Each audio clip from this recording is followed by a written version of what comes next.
Let me break something down to you barbers real quick about tools and hands. Because a lot of barbers, they'll see my tools and they say to themselves, yo, if I had those tools, I'll be crazy. But yes, the tools enhance what you do and it speeds you up, and you have to understand your tools and all that stuff, and the new stuff is great and all that. But guess what? If you haven't perfected your hands yet, those tools don't mean nothing. A lot of barbers watch me and figure they could do what I do, but it's these. I perfected these. So any tools that I touch, I enhance the tools.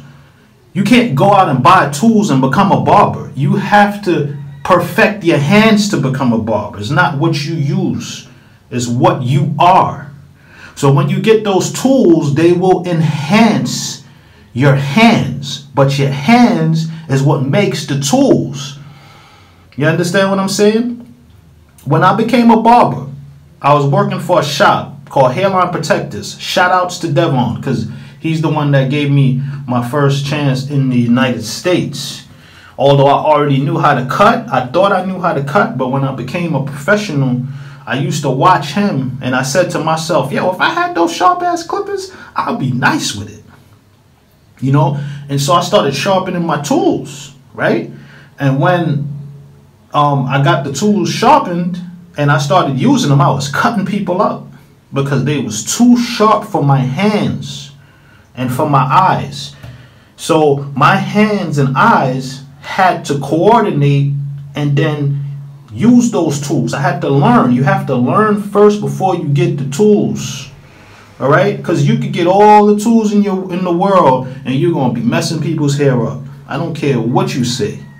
You have to understand the tools. You have to understand your hands, and you have to see, because I've seen barbers with all kinds of equipments and they still not getting it. They still don't see it. So you can't give me that if I had your tools, you would do what I do. No. If I had your tools, I would still do what I do.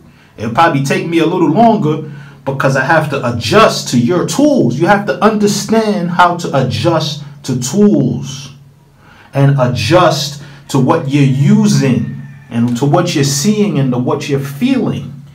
You understand? So that's why every barber have their own set of tools and they understand their tools. You ever drop the barber's clipper? Drop a barber's clipper and see how he react. He gonna be, oh my God. And what you gonna say to him?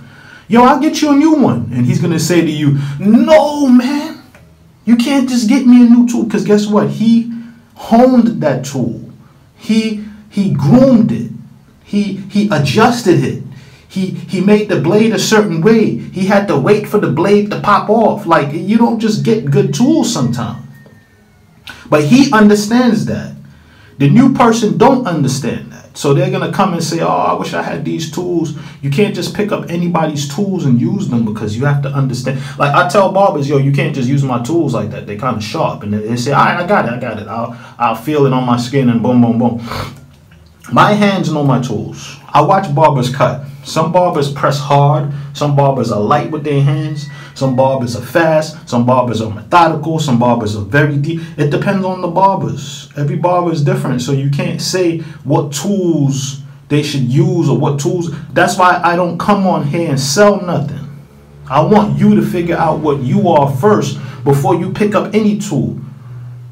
You understand? Before I started using, I used to use the Andes Master. I don't advertise, but I'm just saying our names because I'm explaining something to y'all. I used to use the Andes Masters when I first started cutting because that's what the barbers was telling me to use. But that was good for them. And over the years, my hands started hurting because those clippers are too heavy for my hands. And over the years, I developed this thing where I don't even like big clippers. I don't even like heavy clippers. I don't even like the gray Andes standard liners, but I still use them here and there. But sometimes I like to use the detailers or the heroes because they're small, or the Slimline Pros. Yeah, I'm advertising right now. But that's for me. You could pick them up. I see a lot of barbers pick up them little clippers and say, nah, I can't cut with these because they understand their hands. So I can't sell you nothing. I can't tell you what to use. I could only tell you what I use. And you can't say what if you had what I had, you would do good because you probably wouldn't even like to use what I use. You understand what I'm saying? So you got to understand the game, understand your hands, master your hands first. Repetitions, practice, learning, watching, taking in, being humble, and understanding you, not the other barber, what you like to do and how you want to do it. And then you go with that, and then you perfect your skills as a whole. Clippers and hands together. You understand what I'm saying? It's a unity thing. You can't have one or the other, but you have to have the hands first. Once you have the hands and you understand your abilities, then you're going to start seeking out the right tools for you and what works for you. And then you're going to figure it out like that. That's how I teach people. That's how I train people. That's my cue. Somebody's ringing my bell. So carry on.